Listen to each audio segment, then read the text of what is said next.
اعوذ باللہ من الشیطان الرجیم بسم اللہ الرحمن الرحیم الحمدللہ والصلاة والسلام علی رسول اللہ وعلی آلہ وصحبہ اجمعین اشہد ان لا الہ الا اللہ واشہد ان محمدا عبدہ ورسولہ۔ سیرت النبی صلی اللہ علیہ وسلم کا سلسلہ آگے بڑھاتے ہوئے بات کرتے ہیں کہ جس طرح رسول اللہ صلی اللہ علیہ وسلم نے مسجد نبوی کی تعمیر کا اہتمام فرما کر باہمی اجتماع اور میل و محبت کے ایک مرکز کو وجود بخشا، اسی طرح آپ صلی اللہ علیہ وسلم نے تاریخ انسانی کا ایک اور نہایت تابناک کارنامہ انجام دیا، جسے مہاجرین و انصار کے درمیان بھائی چارے کے عمل کا نام دیا جاتا ہے۔ ابن القیم لکھتے ہیں، پھر رسول اللہ صلی اللہ علیہ وسلم نے حضرت انس بن مالک رضی اللہ عنہ کے مکان میں مہاجرین و انصار کے درمیان بھائی چارہ کروایا۔ کل 90 آدمی تھے، آدھے مہاجرین اور آدھے انصار۔ بھائی چارے کی بنیاد یہ تھی کہ یہ ایک دوسرے کے غمخوار ہوں گے اور موت کے بعد نسبی قرابت داروں کے بجائے یہی ایک دوسرے کے وارث ہوں گے۔ وراثت کا یہ حکم جنگ بدر تک قائم رہا۔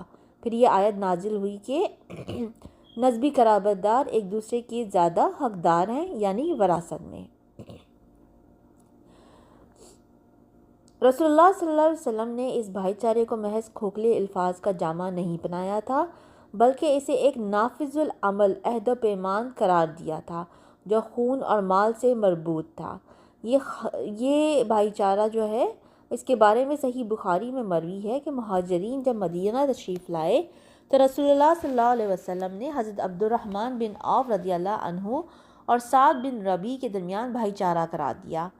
اس کے بعد حضرت سعد رضی اللہ عنہ نے حضرت عبد الرحمن رضی اللہ عنہ سے کہا، انصار میں سب سے زیادہ مالدار ہوں، آپ میرا مال 2 حصوں میں بانٹ کر آدھا لے لیں، اور میری 2 بیویاں ہیں، آپ دیکھ لیں جو زیادہ پسند ہو مجھے بتا دیں، میں اسے طلاق دے دوں اور عدت گزرنے کے بعد آپ اس سے شادی کر لیں۔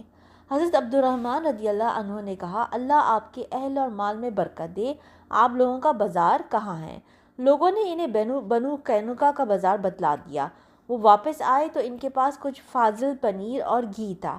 اس کے بعد وہ روزانہ جاتے رہے، پھر ایک دن آئے تو ان پر زردی کا اثر تھا۔ نبی صلی اللہ علیہ وسلم نے دریافت فرمایا، یہ کیا ہے؟ انہوں نے کہا، میں نے شادی کی ہے۔ آپ صلی اللہ علیہ وسلم نے فرمایا، عورت کو مہر کتنا دیا ہے؟ بولے 1 گٹھلی کے ہم وزن، یعنی کوئی 1.25 تولہ سونا۔ اسی طرح حضرت ابو ہریرہ رضی اللہ عنہ سے ایک روایت آئی ہے کہ انسان نے نبی صلی اللہ علیہ وسلم سے عرض کیا، آپ صلی اللہ علیہ وسلم ہمارے درمیان اور ہمارے بھائیوں کے درمیان ہمارے کھجور کے باغات تقسیم فرما دیں۔ آپ صلی اللہ علیہ وسلم نے فرمایا، نہیں۔ انصار نے کہا، تب آپ لوگ یعنی مہاجرین ہمارا کام کر دیا کریں اور ہم پھل میں آپ لوگوں کو شریک رکھیں گے۔ انہوں نے کہا، ٹھیک ہے، ہم نے بات سنی اور مانی۔ اس سے اندازہ لگایا جا سکتا ہے کہ انصار نے کس طرح بڑھ چڑھ کر اپنے مہاجر بھائیوں کا اعزاز و اکرام کیا تھا اور کس قدر محبت، خلوص، ایثار اور قربانی سے کام لیا تھا، اور مہاجرین ان کی اس کرم و نوازش کی کتنی قدر کرتے تھے۔ چنانچہ انہوں نے اس کا کوئی غلط فائدہ نہیں اٹھایا، بلکہ ان سے صرف اتنا ہی حاصل کیا جس سے وہ اپنی ٹوٹی ہوئی معیشت کی کمر سیدھی کر سکتے تھے۔ یہ بھائی چارہ نہایت نادر حکمت، حکیمانہ سیاست اور مسلمانوں کو درپیش بہت سارے مسائل کا بہترین حل تھا۔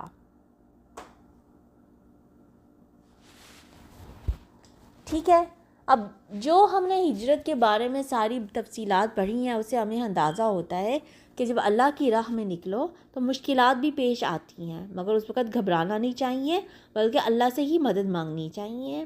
دوسری بات ہمیں یہ پتہ چلتی ہے کہ جب آپ کے علاقے میں، آپ کے محلے میں یا جہاں پہ بھی آپ ہوں، وہاں پہ کوئی نئے لوگ آئیں تو آپ کو ان کی مدد کرنی چاہیے۔ اسی طرح ایسے لوگوں کی مدد کرنی چاہیے جن کے پاس وسائل کی کمی ہو، تاکہ وہ اپنے پیروں پہ کھڑے ہو سکیں۔ جس طرح نبی صلی اللہ علیہ وسلم نے انصار اور مہاجرین کا بھائی چارہ کروایا، جس سے مہاجرین جو ہے وہ معیشت کے لحاظ سے بہت جلد ہی مضبوط ہو گئے تھے۔